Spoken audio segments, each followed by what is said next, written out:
आज जाणून घेऊया अध्यात्म काय सांगतं. अध्यात्म काय सांगतं की तुम्ही आधी आत्म्याविषयी जाणून घ्या.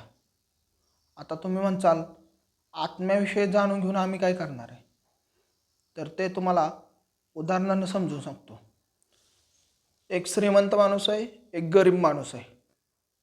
श्रीमंत माणूस खूप खुश आहे, त्याच्या आयुष्यात पैसा आहे, लक्झरी लाईफ आहे, सुख समृद्धी आहे, सर्व प्रकारची सुख आहेत. पण गरीब माणूस त्याच्याकडे आयुष्यातलं सर्वात महत्त्वाची गोष्ट धन नाही त्याच्यापाशी, म्हणून तो दुःखी आहे, नैराश्य आहे त्याच्यापाशी. आता तेच त्या गरीब माणसापाशी अध्यात्म असतं, तर अध्यात्मानं त्याला समजून सांगितलं असतं की पैसा हे क्षणिक सुख आहे, मेल्यानंतर तो तुझ्यावर सोबत येणार नाही.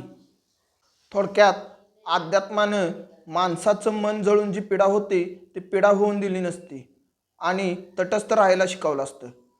थोडक्यात अध्यात्म सांगतं की परिस्थितीतून माणसानं कसं तग धरून उभं राहायचं, संघर्षापासून कसं वाचता येईल आणि आनंद कसा प्राप्त करून घेता येईल.